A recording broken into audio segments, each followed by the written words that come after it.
Om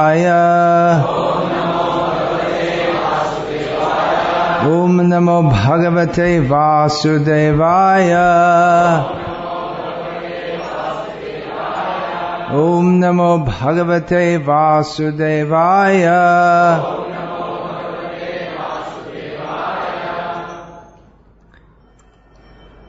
Yesterday we discussed Nityananda.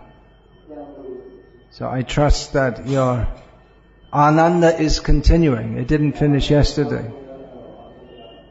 Krishna consciousness means Nityananda, Purnananda, Satyananda.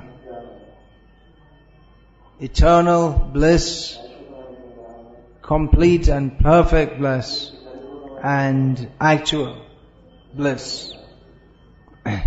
Chaitanya Mahaprabhu and Nityananda Prabhu came to give the process of kirtan by which everyone can experience the bliss of Krishna consciousness. Just as I said yesterday, there's no Krishna Chaitanya without Nityananda, and there's no Nityananda without Krishna Chaitanya. So similarly, there's no Kirtan without Shravan, and there's no Shravan without Kirtan. Shravan means hearing, or someone has to say something. Or sing something. There should be some sound to hear. Of course, reading is also considered an extension of the Shravan process, because someone has done Kirtan by writing. But that's also Kirtan. Kirtan doesn't necessarily mean that it has to be a sound. The basic idea is that of glorification. To magnify the Kirti of Krishna. To magnify, we cannot magnify, but we can open our mouth and say Hare Krishna, or glorify Krishna, or speak about the glories of Krishna, and in this way become purified. To speak about the glories of Krishna. The Kirtan, there must be Shravan, there must be some receptacle for that also. It's not just calling out in the forest. In Sanskrit literature we find Aranya Rodhanam Nyai, which corresponds to the English saying, crying out in the wilderness. The Aranya Rodhanam means crying out in the forest. In other words, you call out but there's no one to hear. This crying in the wilderness means particularly someone is seeking help, but there's no one to help. There might be someone to help, but you say, you're calling for help, you're asking people to help you in a distressful situation, but no one wants to help. So you say it's like crying in the wilderness. It's as if no one was there. Nobody cares. So chanting about Krishna means to invoke Krishna, because Krishna is non-different from his name. When we chant, Krishna also hears. Krishna hears everything, but he's especially happy to hear devotees chanting his name and his glories. So Kirtan means there must be Shravan. Nama Kirtan. Generally we think Kirtanam means Nama Kirtan. But we find in the Nectar of Devotion, Bhakti Rasamrita Sindhu, that among the 9 processes of devotional service, an example is given of a devotee who exemplified or became perfect by a single process, and the example for Kirtan is Vyasaki, Shuka Rishi, Shukdev Goswami. So his Kirtan was by speaking Srimad Bhagavatam.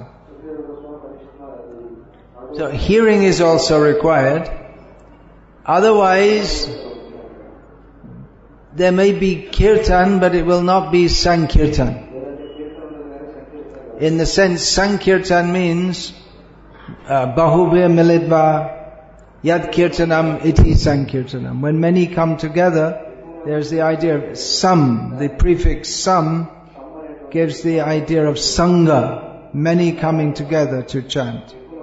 And it can also be understood to mean samyak kirtan, means complete kirtan.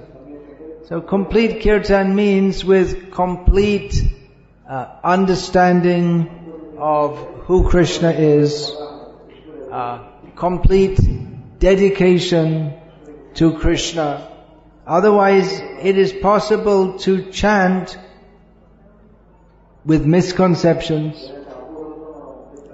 The Mayavadis may also chant the name of Krishna, but their understanding of Krishna is incorrect. So, the chanting of Hare Krishna, that should lead to Cheto Darpanamarjanam, cleansing of the heart, Bhavamahadavagni Nivarpanam, quelling the forest fire of material existence, and ultimately Anandam Buddhi Vardhanam,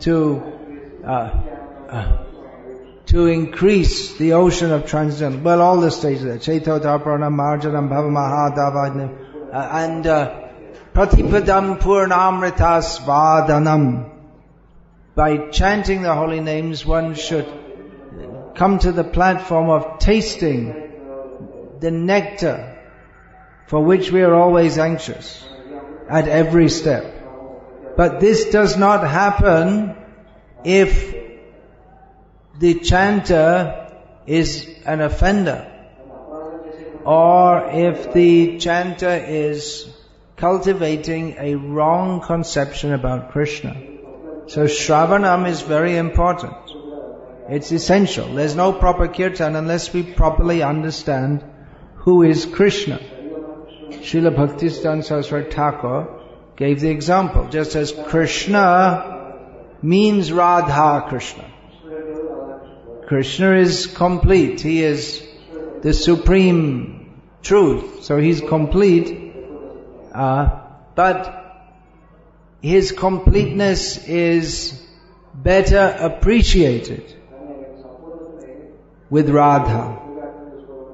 He himself feels himself incomplete without Radha. So just as there's no Krishna Chaitanya without Nityananda, no Nityananda without Krishna, no Kirtan without Shravan, no Shravan without Kirtan, there's no Krishna without Radha, no Radha without Krishna. Of course, we hear that Krishna sometimes goes outside of Vrindavan. And then we have Vasudeva Krishna.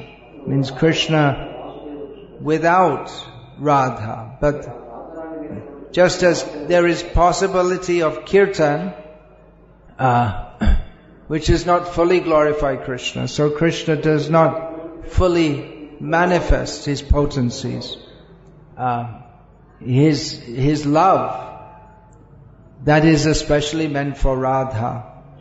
But actually when Krishna is outside Vrindavan, he's also thinking of Radha, and Radha is always thinking of Krishna. And in this way, Krishna never goes outside Vrindavan.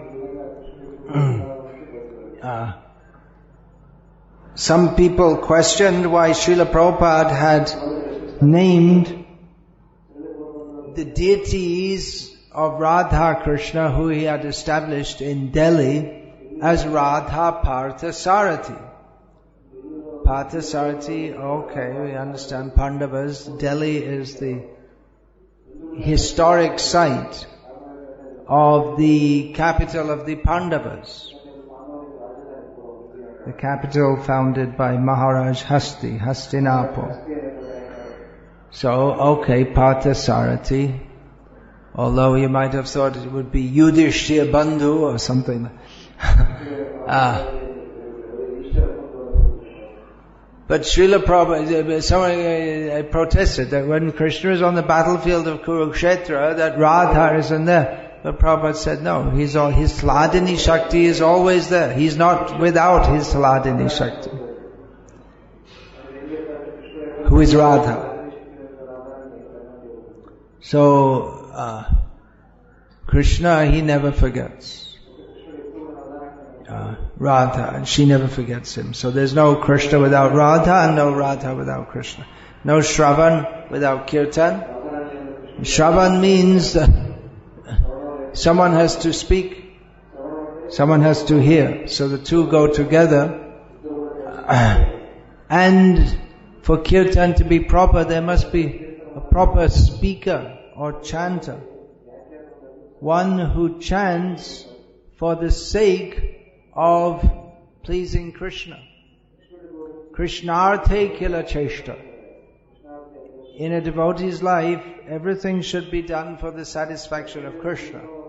So everything should be done. That means even if one is brushing one's teeth,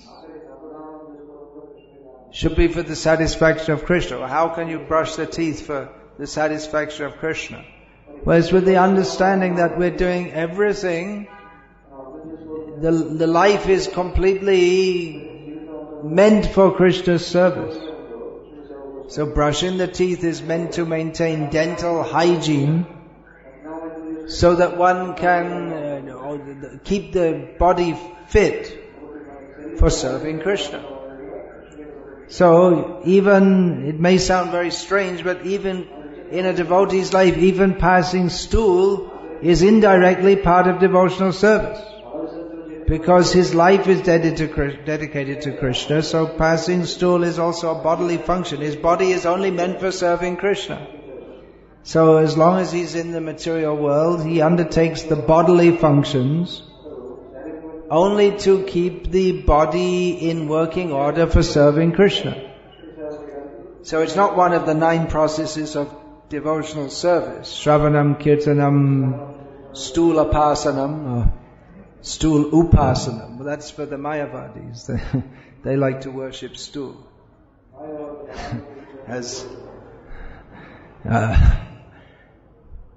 As I found out many years ago in Patna, I think you all heard that story before. Is it? You heard me say that before? No, you don't know? Didn't hear that? I said several times. Once, this was a long time ago. Must have been sometime in the 1980s. I was walking on a street in Patna, some suburban area. Means there wasn't much traffic. And some young men stopped and spoke to me and asked what I was doing. And so I was explaining about Krishna Bhakti. And one middle-aged man came up. He's probably a guest of Yamaraj now, and he heard me speaking because I would guess he's died by now. No loss to the world. So he came up and I was talking about we should glorify Krishna, and he said, "Why Krishna? Why Krishna? Why? God is everywhere. Why Krishna?" So there were some pigs strolling around here and there as they are wont to do. So he said, "You can worship everything. Why do you want to worship Krishna?" So I said, "So you want to worship the pig? You're satisfied to worship the pig?" He said, "Yes." He said, "And you'll take the pig stool and worship that?" "Yes, everything is God." So he's protesting against worshipping Krishna, but he's prepared to uphold his stupid idea that he's prepared to worship the stool of a pig. So stool upasana is for the Mayavadis. And devotees, they may also... How do you discuss with a person like that? I mean, what discussion can you have if a person is so foolish that they're so much against the idea of worshipping Krishna that they'd actually rather worship stool. Anyway, he's probably getting his opportunity now.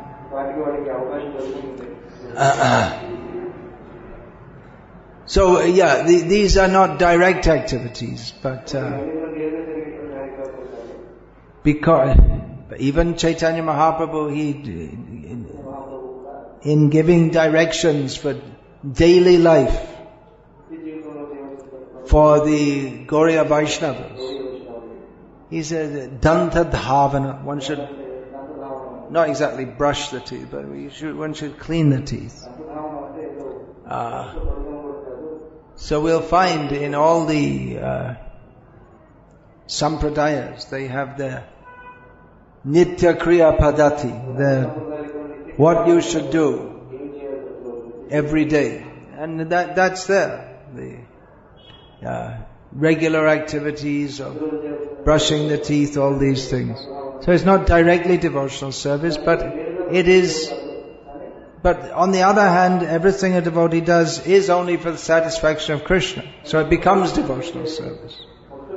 When a non-devotee brushes his teeth, it's not devotional service. When a devotee brushes his teeth, it is devotional service. As much as he wants to do it to serve Krishna. Of course, he may be brushing his teeth, thinking that I want my teeth to be very nice, because there's a very beautiful, young, unmarried Vaishnavi who I would like to perform devotional service with throughout the rest of my life. So it's a mixed desire. He may even be thinking, yes, I'd like to marry her because she's a Vaishnavi, but it's mixed up. Some material desire becomes mixed with devotional service. Even that's better than just being a total materialist. That I was just discussing with yourself, Narayana Das, but there was a car puja going on here outside the temple. So done by one of the temple priests. So that goes on in our ISKCON temples also. Car puja, motorcycle puja.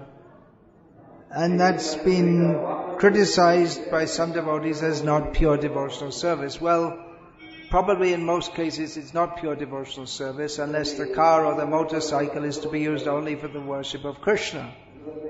But on the other hand, temples are for connecting people with Krishna. At some level. Not everyone is expected to be a completely pure devotee of Krishna. So if they have the idea that, okay, I bought this car for my daily life, but let me first... Actually, car puja, you don't actually worship the car as such. The idea is that it's some paraphernalia to be used in the service of the Lord. Just like in doing puja, before you worship the Lord, you have to worship the bell and the plate. You worship the paraphernalia. Tadiyanam samarchanam. One should also worship the paraphernalia which is used for the service of the Lord. So it's connecting people at a level, we could say, of karma yoga, linked. It's not really even karma mishra bhakti, it's bhakti mishra karma. But it links people at some level. The only thing is that our devotees, if they do it, they shouldn't come down to the level of the consciousness of the people they're doing it for. They should be able to lift people up. So they may do that, and then they'll give some dakshina, and they can give them some book of transcendental knowledge. As we're making temples in different parts of India, I also think it's a good idea to have a wedding hall attached and organize weddings for poor people without any fees, so they can have the feeling, I'm married in Krishna's temple, and That's why there are the sanskaras in people's lives. Of course, there's Garbhadhan sanskara, and then the Simantonayana, and then there's Jata karma. And it's to connect people's daily or life or their material life with Krishna, if it's done in a Vaishnava way. So I'm not wholly against car pujas or motorcycle pujas, if it's done with the understanding that it's linking people with Krishna. Otherwise, they may go to a Sai Baba temple to do it, or to a church. So at least there's some idea. Link them with Krishna, then they may sponsor prasad distribution. Some idea that this is our temple. Because temples, like, they're for the whole community. So they're Vaishnavas at different levels. So let them be, of course we have to keep a control on it. We don't want to have rock and roll kirtans in the temple. We have to be careful how much adjustment is there. But some cultural adjustment can be there. Yesterday we sang a song of Bhakti Thakur, in which he had composed in the Baul style, which is, Baul means very low class, but he composed a song in language which the common people could understand. Actually composed several songs to give them the message of pure devotion in the language that they can understand. So such questions as this, it can be maybe, maybe not. If we see that people forget the real purpose of the temple, and even the priests forget the real purpose, and they think the purpose is just to do pujas for people to collect some money, then everything is lost. Well, that's why there should be Shravanam Kirtanam. That's why it's required that there may be some periphery activities like this. But the central activities of the temple should be actually even more than the puja and archana, is the Shravan and Kirtan. That is most important. And the message of Godhead should be given in the pure form. That means following the acharyas directly from Shastra. In this way, the temple is supposed to be a tirtha. A tirtha is a place that you can enter in and go to the spiritual world. It's situated in the material world, but it carries us to the spiritual world. And the process is Shravanam, Kirtanam, Vishnu, Smaranam, Pada Sevanam, Arjanam, Vandanam, Dasyam, Sakyam, Atma Nivedanam. These are the 9 principal processes of Krishna consciousness. People who are very fortunate, they can hear about Krishna. People who are spiritually advanced can hear about Krishna. People who are not so advanced, they may come for darshan in the temple and see, according to their own understanding, they see the deity, but they have no proper idea who he is, how they're supposed to serve him, because they don't hear properly. But at least that's something. Alright, they're coming. And if they can hear, if they can start to hear from pure devotees, then they can be benefited. There are different levels of hearing also. Generally it's said for the less intelligent people, they will listen to the Puranas because they're stories. They like to hear the stories. But the proper philosophy can be put there. Srimad Bhagavatam is also a Purana, but it's not, it doesn't present anything but pure devotional service. So there are many stories. Actually the stories in the Bhagavatam, most of the stories therein are found elsewhere also, in other shastras, in the Puranas, Ramayana, Mahabharata, Vedas, Shruti. But Bhagavatam, mostly the stories are given without many details. They're given quite concisely. And the teachings in Bhagavatam, the teachings are to be understood from each of these stories. They're given in more detail. When we say story, we don't mean some novel that someone made up. Everything in Bhagavatam is factual, with the exception of those few narrations which are specifically stated to be allegorical, particularly the Narad spoke to Maharaj Prachina Barhishat about Puranjan. So that's allegorical. Otherwise everything is factual. So the Shravanam Kirtanam, this is the means of attaining the perfection of life. Nitya Siddha Krishna Prem Shadha Kabunoi Shravanadi Shuddha Chitte Kariye Uday. This is very important teaching from Sri Chaitanya Charitamrita earlier this morning. Earlier today I stated that Sri Chaitanya Charitamrita is certainly nectar, and the narrations of Chaitanya Mahaprabhu's pastimes are certainly very nectarian, in which we will experience great bliss by hearing them. But also in Chaitanya Charitamrita there are many important philosophical points and instructions which even they clarify or they put into focus or the texts of the Bhagavatam. The Nitya Siddha Krishna Prema Shadha Kabunai Shravanadi Shuddha Chitte Karaye Uday.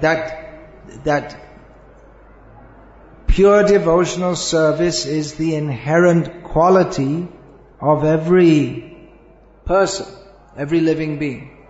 And it becomes reawakened in the conditioned souls by the process of Shravanadi. Shravanadi means Shravanam, Kirtanam, Vishnu Smaranam, Pada Sevanam, Archanam, Vandanam, Dasyam, Sakyam, Atmaniveda. The process of devotional service beginning with Shravana. So this could be understood, it's just 2 lines in Bengali, but that can be understood to summarize so many teachings of Bhagavatam. For instance, the whole section in the 2nd chapter of the 1st canto of Bhagavatam, Srinvatang Swakata Krishna, beginning with speaking about the hearing, same thing, hearing about Krishna. Nashya Prayeshva Bhadresh, how hearing about Krishna, that by Krishna's grace, that cleanses the heart, and then Stitam Sattve Prasidati, one becomes situated in one's own actual position and happy. Atovai Kavayo Nityam, there's a whole section up to the verse beginning Atovai Kavayo Nit. Therefore, all the great sages, they have always happily recommended this process of hearing and chanting, so that Shravanadi Shuddha Chitte Kare. This verse, everything is there in the Bhagavatam, but the Chaitanya Charitamrita also encapsulates a lot of the philosophy, and we'll find that many of the philosophical points given in Sri Chaitanya Charitamrita, they're also explained or shown that their veracity is established by quoting from Bhagavatam and other shastras. So hearing and chanting should go on. As I said, persons who are fortunate can hear. Those who are very fortunate. Brahmanda Brahmite Kono Bhagyavan Jeev Guru Krishna Prasade Pai Bhakti Lata Bij. One who is very fortunate among all the souls wandering around this material world. One who is very fortunate gets the seed of the creeper of devotional service. But then, you get the seed, then what do you have to do? Mali hoya shei bij kare aropan Shravan Kirtan Jale Kare Shecha. Having got the seed or the idea of devotional service, one has to become a gardener and cultivate that seed. The same idea is given in Bhakti Rasamrita Sindhu. Krishnanushilanam, cultivating devotional service. So one has to cultivate devotional service by the seed has to be planted in the heart. That means one has to take it. One has to take that with commitment and then water the seed of devotional service with hearing and chanting about Krishna. So not everyone can do that. Very fortunate people can do that. Srila Prabhupada often gave the example of selling diamonds as compared to selling plastic bangles. The seller of plastic bangles has many customers. They're cheap. Everyone can afford them. Practically in India, even the poorest women, they all have some plastic bangles. Not nowadays because they don't decorate their bodies. They just wear some sloppy jeans and t-shirts and think they're being very fashionable. But up until a short time ago, they all wore plastic bangles. They break, then buy some new ones. That's all. They break frequently, then buy some new ones. They're very cheap. You can get some. So the plastic bangle seller always has many customers. The diamond seller doesn't have many customers. But he's richer than the plastic bangle seller. Because the plastic bangle seller has many customers, but little profit from each. But he may sell one diamond in a week. But he makes so much profit that his income far surpasses that of the bangle seller. So there may not be many customers for that which is actually valuable. There has to be some qualification.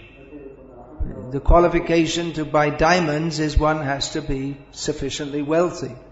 The qualification to hear about Krishna in a method that will actually purify one, the qualification is that one has to be fortunate. Of course, there's no one stopping anyone. Everyone's welcome. In fact, I want to speak about that at length soon, how there's no material qualification for taking to bhakti. You can be literate, illiterate, pious, impious, which might seem to contradict the yeshang tvantagatam papam. It all has to be understood in context. But when the Lord gives His mercy, then and it's up to anyone. He may give it to anyone. He's not bound by His statement. Yeshang tvantagatam papam jananang punya karmanam te dvandva moha nirmukta bhajanti mang. He can give bhakti to whoever He likes. But so bhakti, in that way, the Lord is independent. Bhakti is independent. But persons who are qualified by being eager to receive it, they will hear about Krishna.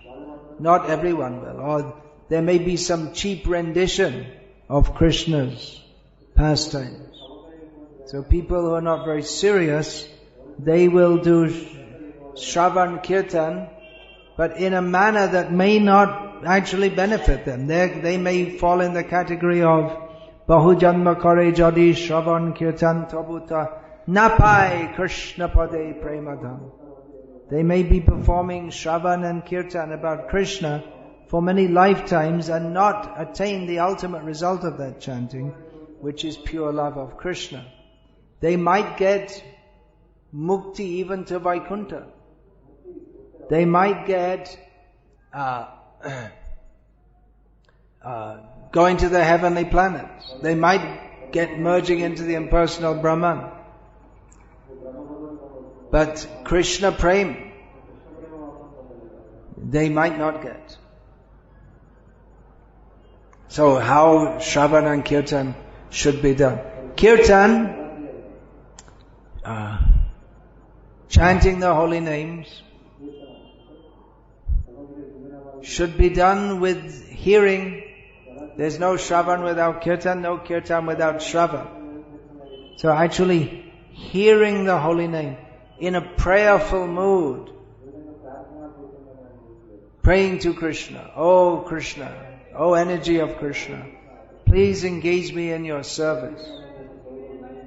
And with many devotees together, Bahube Miletva Yat Kirtanam Iti Sankirtanam, with many devotees coming together, if they all have this mood of Samyak Kirtan, everyone is praying to Krishna, please engage me in your service. Ainanda tanuja kinkarang patitang maang vashame bhavam buddhao kripaya tava pada pankaja sthita dhuli sadrishang vichinta. Krishna, please accept me in the dust of your lotus feet. I no longer want to remain in this horrible material world. Pick me up. Make me yours. Tavai vasmi. I'm yours.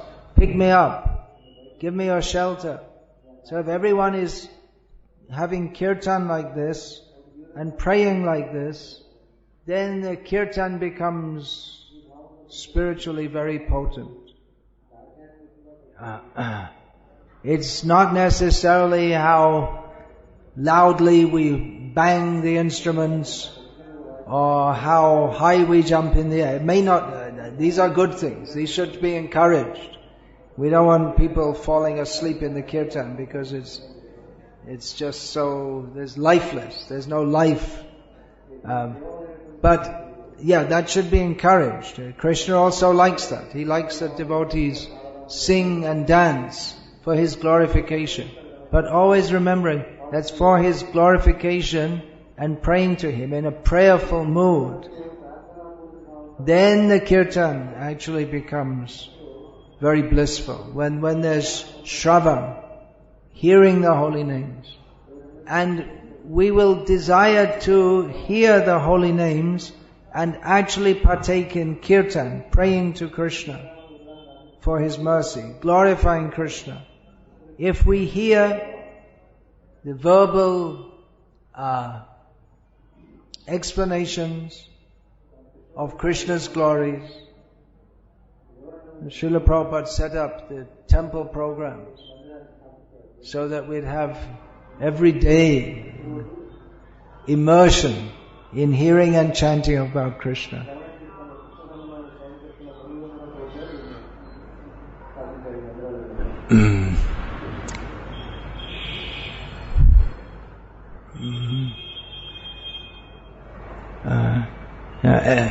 Everyday immersion in hearing and chanting about Krishna, starting from early morning, chanting in kirtan together with archan, offering arati to the deities, and then again chanting on beads, then again kirtan of singing, and then hearing Bhagavatam. Then your work. Most of our devotees don't have that opportunity. living in the city. They get up in the morning, they brush their teeth, maybe they chant a round or two, maybe they have a Mangalati, and then they have to get off to work or get the children to school or whatever. So we invite all the devotees to participate in Srila Prabhupada's farm communities, where grihastas also can have a full morning program and evening program of Shravanam Kirtanam, where you don't have to rush off to the office because there's no office to go to. You're living there on the land, and what work you do during the day, and morning and evening, hearing and chanting about Krishna. Otherwise, without profusely watering the seed of devotional service by Shravan and Kirtan, we can't expect it to grow very nicely. Especially if we are in a situation whereby we have to perform the one activity which is most detrimental to devotional service. And what is that? Associating with non-devotees. When Chaitanya Mahaprabhu was asked what is the behavior of Vaishnav, the first thing he said is asat sangatyag, a Vaishnavacha. But in city life, most of our devotees, all day, every day, most of the time they spend associating with non-devotees. And little time they squeeze in to try and chant some rounds. So Srila Prabhupada had this idea, very mercifully, to make rural communities in which devotees can live simply and not associate with non-devotees, associate with devotees only. Translation stopped? You don't want to translate this? I guess they're on. So we can come together and have a full morning program and evening program every day, fully hearing and chanting about Krishna. No rushing off here and there, full of anxiety, breathing in poisonous air, eating poisonous food, drinking poisonous water, and thinking this is very advanced life. Associating with poisonous people. Cultivating the poison in our own minds. So these rural communities, they afford an opportunity for Chaito Darpana Marjanam, purification of the heart by hearing and chanting about Krishna. The Shravan Kirtan camps are organized especially for devotees who don't have the opportunity to have immersion, regular immersion in Shravan Kirtan. But actually we're meant for that, every day. So come to our daily Shravanam Kirtanam camp. Become immersed every day. Then you will have Nityananda and Krishna Chaitanya and Radha and Krishna and Shravan and Kirtan. Everything. Hare Krishna. I'll finish there unless there are any questions. Hare Krishna. Otherwise I could meet, if anyone wants to meet me, otherwise. I'll be in the city, Krishna willing, for the next few days. But some devotees may be coming from a long distance. Otherwise there won't be much chance now, because we have another program in the evening. Okay, Hare Krishna. The Shravan Kirtan camp here is finished now. It'll relocate to Dilsukh Nagar. There's no Dilsukh. Only with Krishna consciousness. It's called Durasha. Nate vidu swarthagatingi vishnam durashaya ye bahirata maninas. People who don't know the goal of life, they take photos during the class instead of listening to what's being said. They don't know that they think that They think that they can be happy in this material world. They're wrong. They're dreaming. So, real dil sukh, happiness of the heart, is only possible in Krishna consciousness. So, that is Chaitanya Mahaprabhu's mercy. He's brought that, Chaitanya Mahaprabhu, Nityananda. Of course, that was also going on, just like we're doing this program in the wedding hall of the Ahobilam Matam temple. So they have a very long tradition of worshipping Narasimha,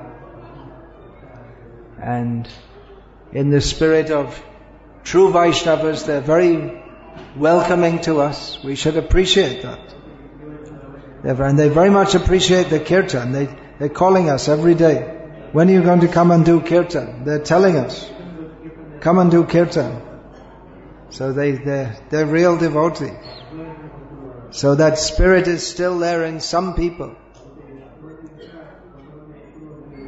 Actually many people, still in India, despite so much materialistic and atheistic propaganda, there's so many people, if they're given the chance, they will take to pure devotional service. So we have to cultivate that ourselves and give that to others. Of course, many people are interested, but they're attracted to Krishna consciousness, but at the same time, they have misconceptions, attachments to wrong philosophies and wrong gurus.